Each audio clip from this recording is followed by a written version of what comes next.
Mr. Tarrou, in this lesson we are going to learn how to find the area of a surface of revolution. We're going to start this lesson off by doing an almost complete derivation of the rules that we'll need to find these answers to these questions. And then we're going to do one with a horizontal axis of rotation, a vertical axis of rotation, and our last example is going to be one where we need to rely on our calculator and to numerically work out the definite integral with our calculator, because it's going to be an example where we can't do it with our basic integration techniques that we know at this point. We haven't done any advanced integration techniques, though some of those problems didn't seem very basic. Okay, so to start this off, we are going to relate what we already know from our studies way back in geometry that we might have forgotten, and see how it helps us develop this rule that we're going to use in this video, this lesson. The surface area of a right circular cone. Well, I've got a right circular cone drawn. I have a circular base, of course, and it has got a height which is perpendicular to the radius of the base. And this value of L, which all of my textbooks have ever used, uses that letter to indicate the slant height, the distance between the vertex of the cone and the edge of the base. Well, when you look in a geometry book, it says the surface area of a right circular cone is equal to pi r squared, the area of that circular base, plus 1/2 2 pi r times L, or slant height. And when I'm in the geometry, the textbook I've been using in the past years, when we do this concept, we have not yet done that much work with circles. So to explain the second half of this formula, the lateral area, which is what we're going to be focusing on the most in this video, the 1/2 2 pi r L, it kind of looks like the area of a triangle where it's 1/2 the length of the base times the height. And the slant height of the cone, when you take that lateral area and you open it up like a fan, and it is a sector of another larger circle, the slant height can be estimated by dropping an altitude down for, a number of triangle that you draw from the vertex of that sector. And, of course, actually this ties in exactly with the other part of this lesson, finding the length of a smooth curve, because, we're estimating the bases of these triangles become an estimation of the entire circumference of the circle, thus we get this 2 pi r. But then thankfully my Geometry 2 students don't start saying, well, that's not really the length of the entire circumference of the base, it's a little bit shorter, and that slant height that we're using as the height of the triangle is a little bit shorter than the actual slant height of the cone. But as we let the number of those triangles approach infinity, we are going to get an exact estimation of that lateral area.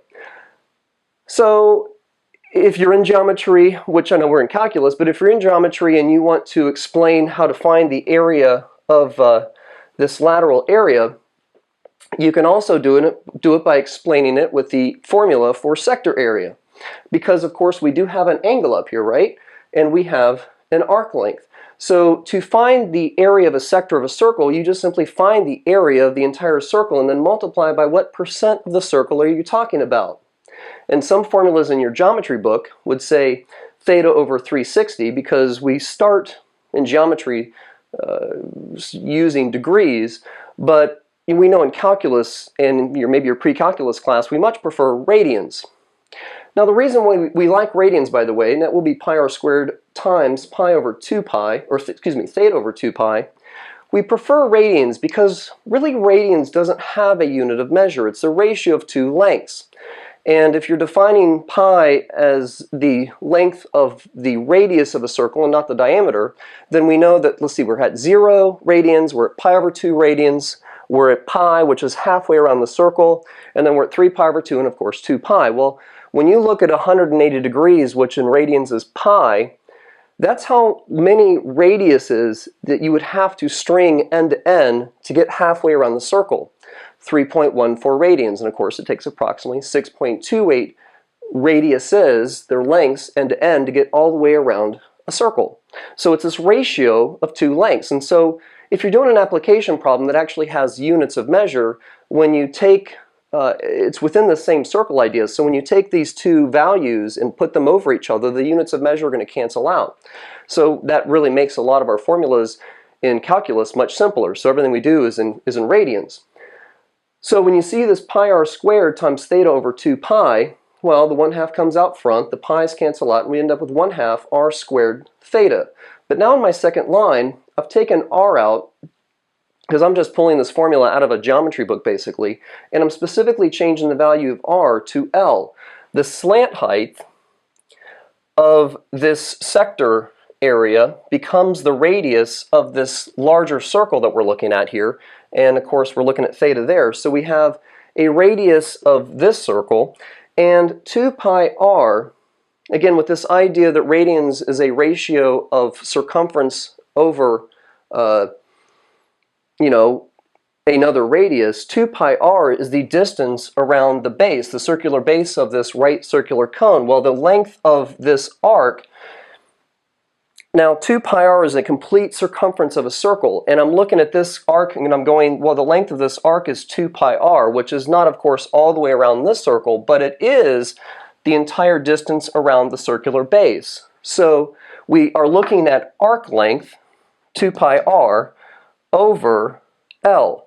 Well, the arc length of the circle divided by the length of the radius. So that is, describing theta in terms of radians.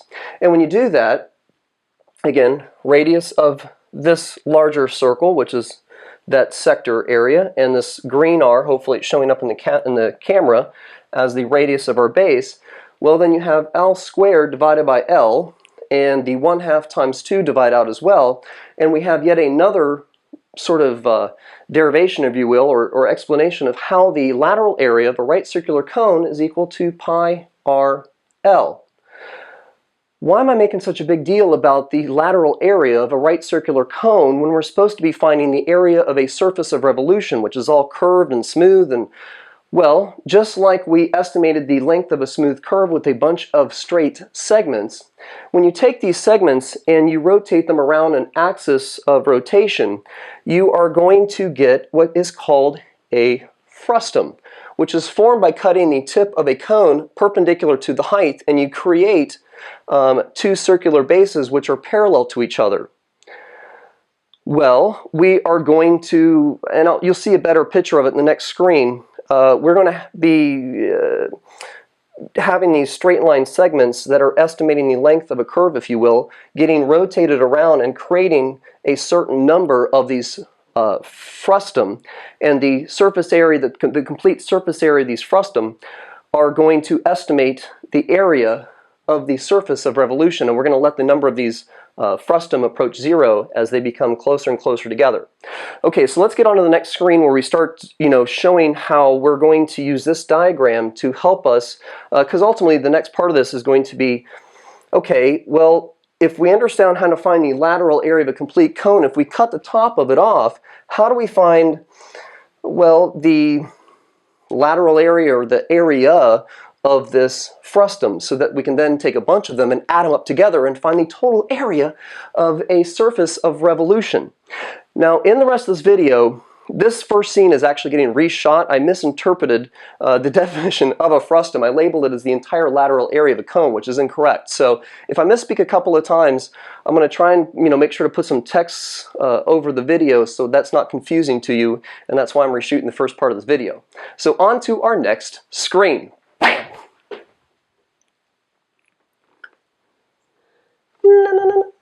So here we have our diagram. It's all cleaned up, and we are going to find just a portion of the lateral area of this cone. I want to slice the top off, okay? And what we want to do is just find the area, the lateral area of two cones, and simply subtract them. So we're going to find the lateral area of this large cone, which is going to be, let's see here, pi times the radius, which is going to be r sub 2, times the entire slant height, which is going to be L1 plus L2,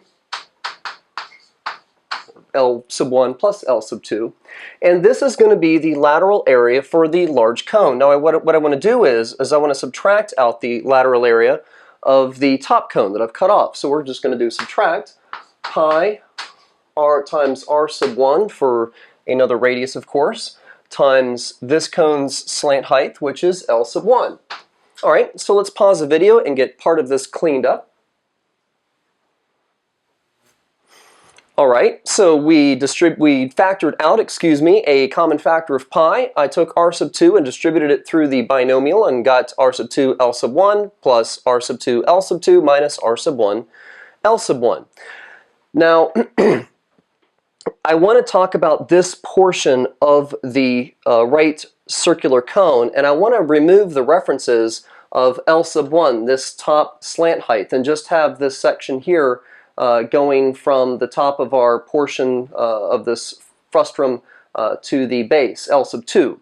Okay, because I want this top section to be gone. So at this point, there's nothing I can do with all of these expressions to somehow eliminate L sub 1 and have it all in terms of L sub 2.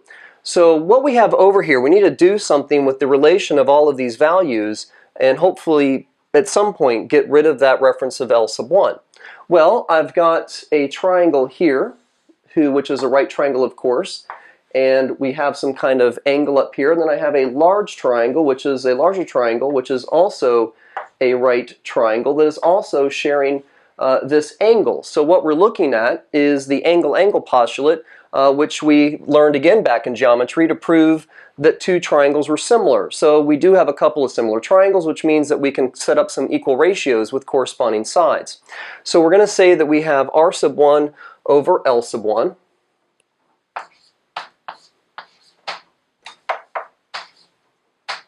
And that is equal to, let's see here, so that's the sort of base, if you will, of this right triangle and hypotenuse, and then we have the base of the large triangle, r sub 2, over its hypotenuse, which is L sub 1 plus L sub 2.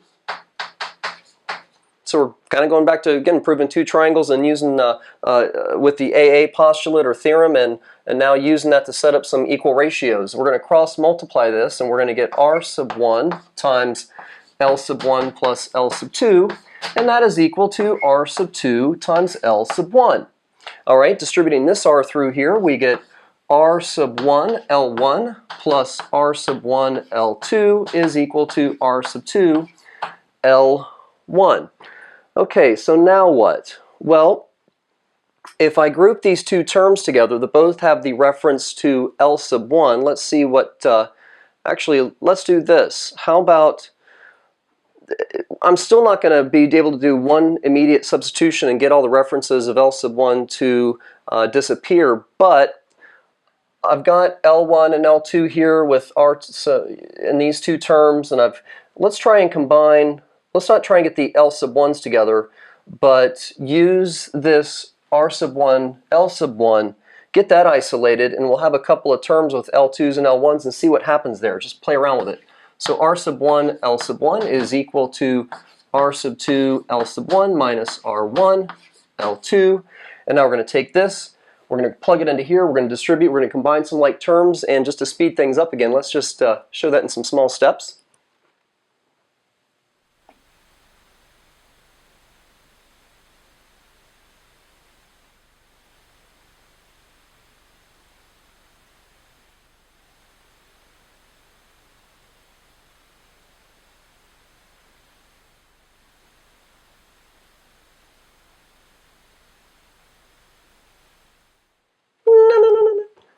So after setting up that ratio from those similar triangles, we had that substitution, R1, L sub 1 came out. We had the R sub 2, L sub 1 minus R sub 1, L sub 2 go in its place.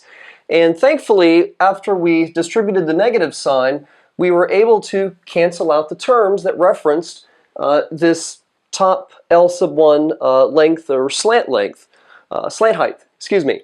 And combining like terms, let's see here. Now we have two terms that both have an L sub 2, and so we factored that out, leaving us pi times L sub 2 times R sub 2 plus R sub 1. Now, of course, ultimately, we're trying to use this sort of, flat-sided frustrum, a lateral area of a right circular cone, to estimate a smooth curved surface of revolution. So, of course, we're gonna let this shrink to a width of approaching 0, giving us an infinite number of these frustums.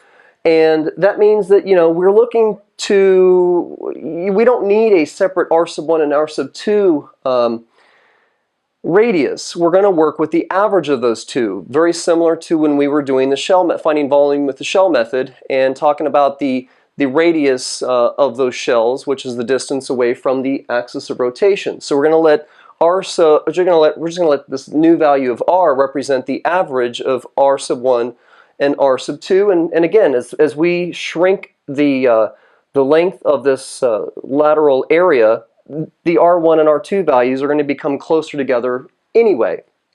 So it kind of makes sense that we just want to use one variable of r.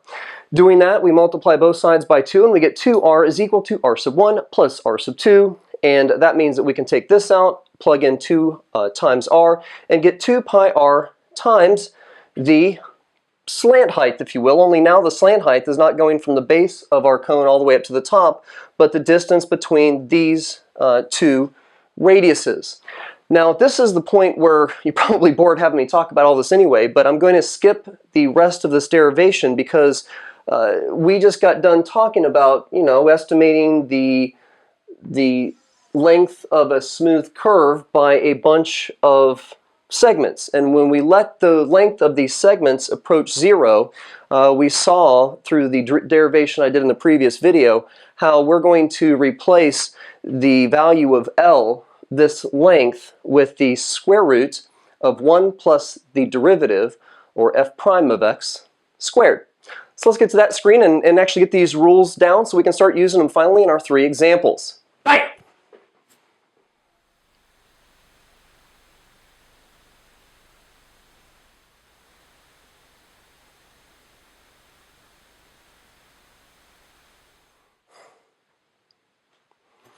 And one more time, I know I'm repeating myself, but put it in words. From the introduction of arc length, we know as we let the number of these frustum approach infinity, L, which is the length of the segment between these points, is going to be replaced with the square root of 1 plus f prime of x squared, if your function is y in terms of x. And if you want to see the part of this derivation that I'm skipping, you can watch my previous video in the my calculus playlist and actually, see that develop. Okay, and of course, as we let, again, this shrink to infinity, increasing the number of those frustum, just like the segments started to exactly estimate the length of that smooth curve, we're going to rotate that smooth curve around, creating a shell, basically, and we're going to find the surface area of that revolution. So the definition of surface of revolution, let y equal f of x, have a continuous derivative on the closed interval from, didn't put that up here, A to B. The area S of the surface of revolution formed by revolving the graph of f about the horizontal or vertical axis is S is equal to 2 pi times the definite integral from A to B of r of x times the square root of 1 plus f prime of x squared, forgot my bracket, dx. And that is the form you're going to use if your function describing this arc is a function of y in terms of x, and if the function that is describing this this arc segment, or just that segment that's creating the surface of revolution, if that's x in terms of y, then it's going to be s is equal to 2 pi times the definite integral from c to d of r of y times the square root of 1 plus g prime of y squared dy, and again that's when x is a function of y. R of x, or r of y, that is going to be the radius, that is going to be the distance between the axis of rotation and your function. Alright, let's finally, now that this has all been introduced, and I hope I didn't bore you too much, get to our first example. Woo! First example. We're going to set up and evaluate the definite integral for the area of surface generated by revolving the curve y is equal to x to the 4th over 8 plus 1 over 4x squared about the x-axis. And we're going to do this on the closed interval from 1 to 2. And graphically, our surface of revolution looks something like this. Now to find this surface of revolution, let's call back again, of course, on the rule or the formula that I just gave you on the previous screen. And we got the 2 pi r, a and b. Well, a is going to, of course, be equal to 1, b is going to be equal to 2, and we need to figure out what r of x is. What's the radius? How far is your surface away from the axis of rotation. Well, how long is that orange line?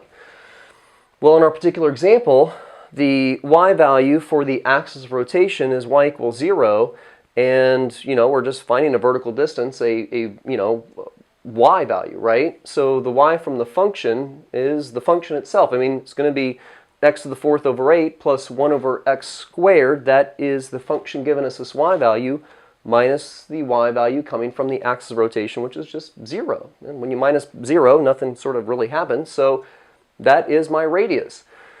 Now, of course, planning this example ahead, I'm going to go ahead and to sort of simplify the way the work looks, let's find or rewrite this in one term. Excuse me as I stumble around in my words. So we're going to multiply this numerator and denominator by 2, and this numerator and denominator by 4x. I don't need to introduce the 4, excuse me, but the x squared. And when we do that, we're going to have y is equal to x to the 4th times x squared is x to the 6th. We've got plus 2 over 8x squared. Okay, so now that is going to go in for r squared, r of x here, excuse me, in a minute. But what we need to do also, before I take this picture out of picture, just to keep the visual up here as long as possible, we need to get this 1 plus f prime of x squared. I kind of want to work out this entire sort of the inside of this radical off to the side so that when I get everything plugged into this formula, it's still going to be some work involved, but it'll look as simple as possible. So let's first work on finding, what the derivative is, what f prime of x or y prime is. Well, before I go and try and find the derivative, I don't like working with variables in the denominator, so y is equal to 1 over 8x to the 4th plus 1 over 4 x to the negative 2. Okay, just bringing that x out of the denominator. So of course y prime is going to be equal to 1/8 times 4, which is going to be 1/2. Let's bring that power down by 1. And 1/4 times negative 2 is going to be negative 1/2 x to the negative 3rd. And now we have y prime is equal to, let's see here. Let's keep this x cubed on the top, or put it back up top. We have x cubed, minus 1 over, I'm writing this as if I already have a common denominator. Let's try that again.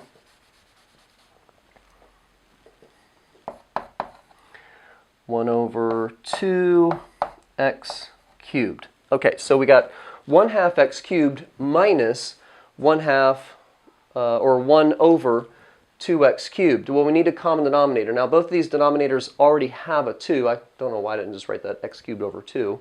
But we need to introduce an x cubed in the numerator and denominator over here. So now we're going to have y prime is equal to x to the 6th, because bringing the x cubed over, minus 1 over 2x cubed. Well, now I have my y prime, or my derivative of the original function. Let's go ahead and square that. So y prime squared is going to be, well, by now I'm sure we know how to square binomials, so that is going to be x to the 12th minus 2x to the 6th plus 1 all over 4x to the 6th power. So now we have that. Let's introduce the plus 1 that we have in here. Again, we're shooting for getting all of this work I'm doing over here now. 1 plus f prime of x squared. That's what we're trying to work out here.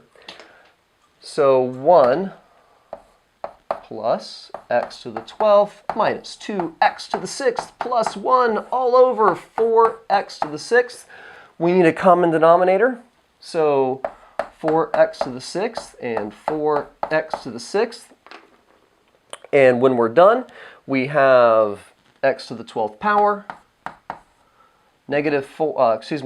Positive 4 minus 2, of course, is plus 2x to the 6th plus 1 all over 4x to the 6th. I'm starting to run out of room. Oh no! Okay, now this expression, let's go ahead and sort of put a green box around it to match what we have over here, the 1 plus f prime of x squared. that is that 1 plus f prime of x squared is underneath the radical. Now I'm trying to, of course, make an example that I can do with you in front of the camera. It's not, you know, impossible. So this is, you know, probably some kind of something set up to work out rather nicely. Now we have a power of 12, a power of 6, so our powers are reducing by halves, if you will, and factors of 1, you know, just 1 and 1. Well, they're factors of 1, of course. There are a set of factors that add up to be 2, so this is easily factored. So this is going to be, I'm going to square root this, if you will, and at the same time wrap a, well, I'm going to factor it. Let's just call it factoring. So this is going to become x to the 6th plus 1 over, sort of square rooting this, we get 2x to the 3rd, and I want to wrap that now with a set of parentheses. So x to the 6th plus 1 squared is our x to the 12th plus 2x to the 6th plus 1, and, well, anyway, this is in factored form. It's a perfect square sort of trinomial, if you will. So now we've got a nice form of 1 plus f prime of x squared. So let me step off and get our rx substituted in here, get the lower and upper limits of 1 and 2, and show the algebraic steps that are left to finish this problem.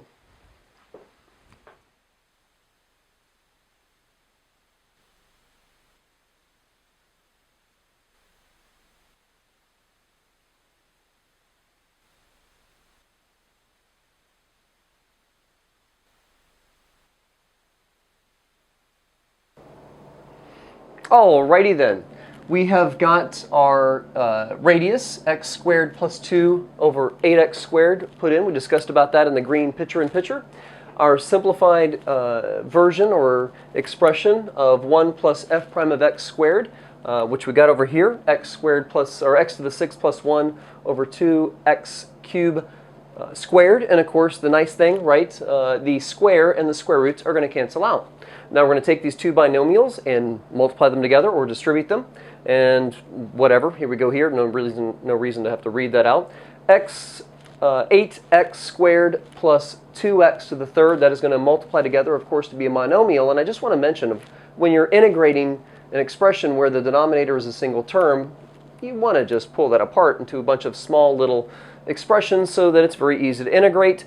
Just continuing on, making sure you don't make any careless errors, sign errors, or 2 and 2 is equal to 5 or something like that when you're multiplying. And your final answer comes out to be 1,179 pi over 256 units squared. Now moving on to our second example that has a vertical axis of rotation.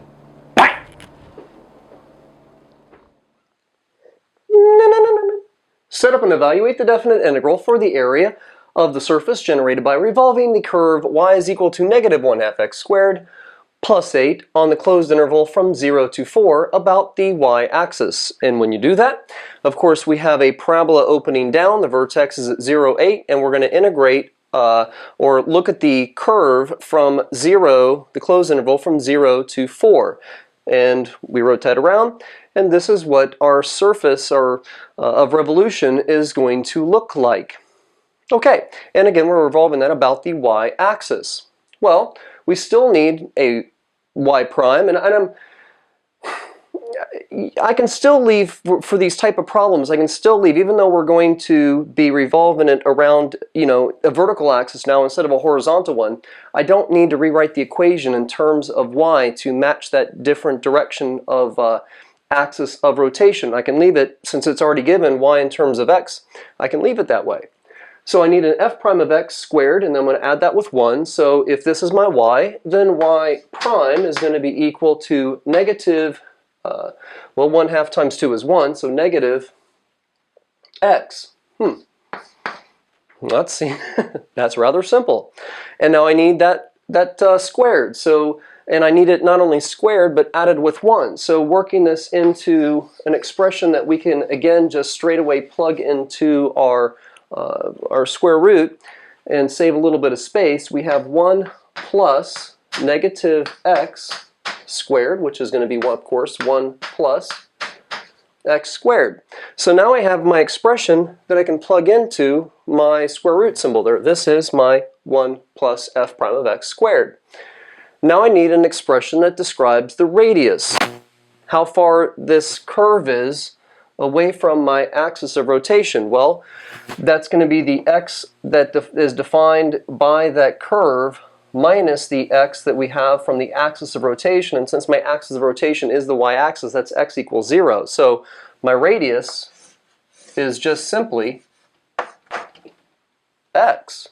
Okay, well, this is quite a bit less work than our previous one. It's just a little bit of a slight, I got to think about it a little bit more because the axis of rotation is, the y-axis instead of the x-axis, but it seems to be going along quite nicely. And we're going to integrate, since everything is y in terms of x, we can integrate along the x-axis and integrate from 0 to 4. So let's get this out of the way. My fancy picture, old school style. And we have our surface of revolution, our area is going to be 2 pi times the definite integral from 0 to 4. My radius is just simply x times the square root of 1 plus x squared dx. So this looks like a pretty straightforward problem that we could do with u substitution like we did way at the beginning of our study of calculus, or we can do some pattern recognition. Inside this expression, which is being raised to the 1/2 power, right? Inside this expression, which is in the square root or within the 1/2 power, we have 1 plus x squared. Well, if this is, I'm not going to do a u substitution for this, we're going to do pattern recognition, but if we're going to let u equal 1 plus x squared, then du is going to be 2x dx.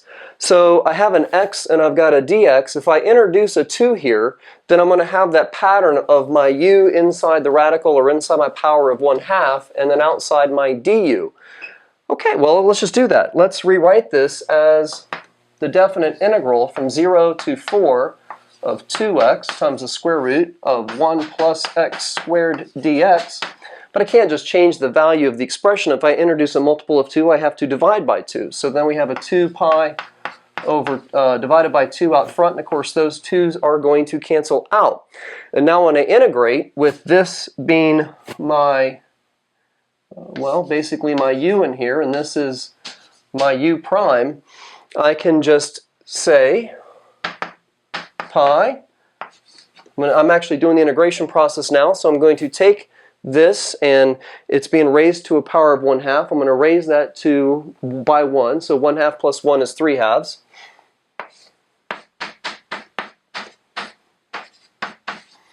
And then divide, how do you basically do the power rule of integration? You take the exponent, you raise it by 1, and then you divide by that. So dividing by 3 over 2 is the same as multiplying by 2/3 with my upper limit of 4 and my lower limit of 0. So let me just step out and finish up this little bit of arithmetic, and we'll get on to the next example.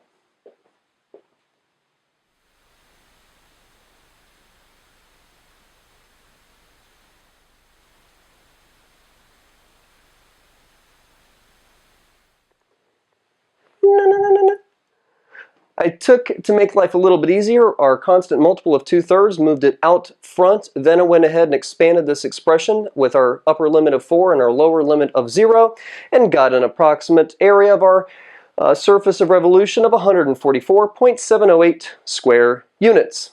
Last example. Bam!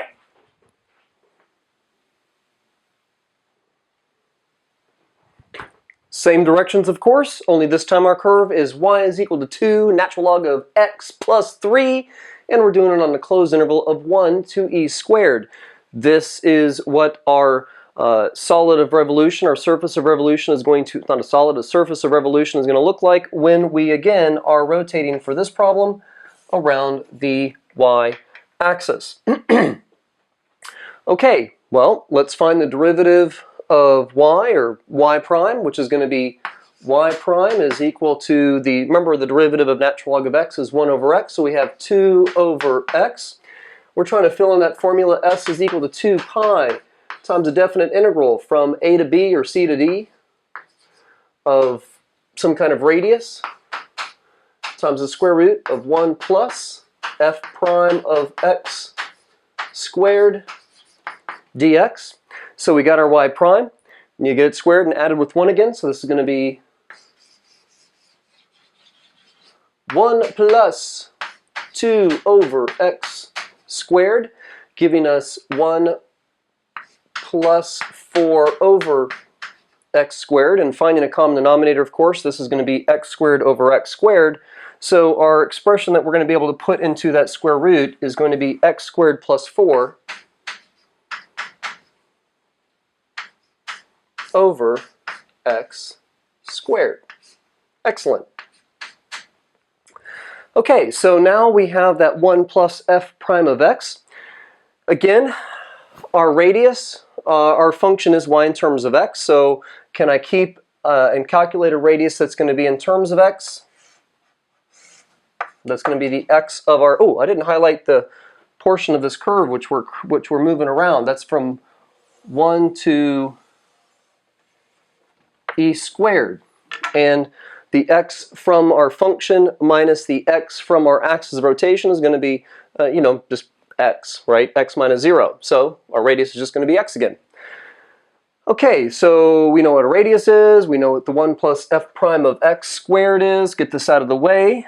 Again, one last time for our video, our lesson, and we get that s is equal to 2 pi from the definite integral from 1 to e squared. Again, our radius was just simply an x. The square root of 1 plus f prime of x squared is x squared plus 4 over x squared dx. You are not going to get, you're not going to be able to do a u substitution with this problem to get that to fit some kind of rule that we can finish this integration without the aid of a calculator. So, I mean, if you want the square root of x squared is x, so we get 2 pi times the definite integral from 1 to e squared of x over the absolute value of x times the square root of x squared plus 4 dx. And, technically the square root of x squared is absolute value of x. This is a little bit unnecessary because with our definite integration here, we're only going to be using positive values of x. And so when you look at that, you could say, well, then this is x divided by x, which is 1. So now we have 2 pi times the definite integral. And again, only because our lower and upper limits are positive are we not going to have to worry about keeping that absolute value in there.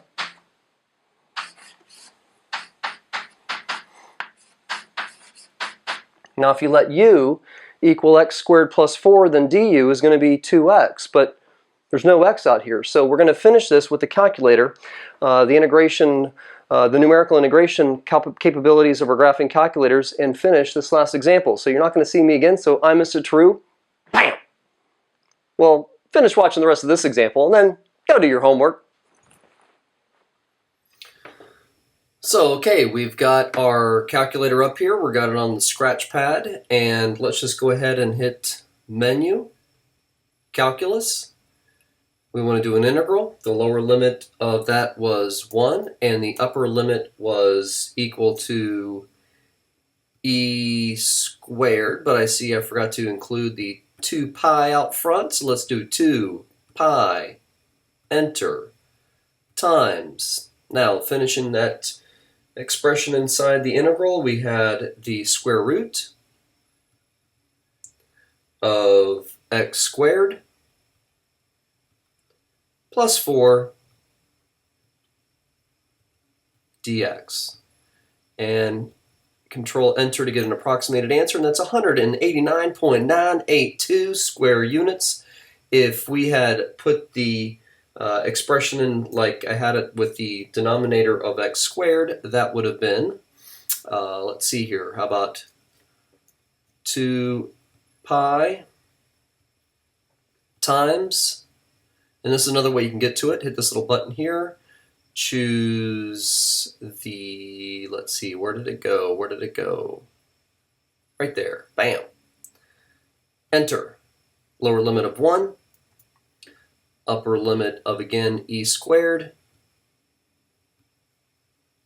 of x, whoops, excuse me, get out of there, of x times the square root of a fraction, and that fraction was x squared plus 4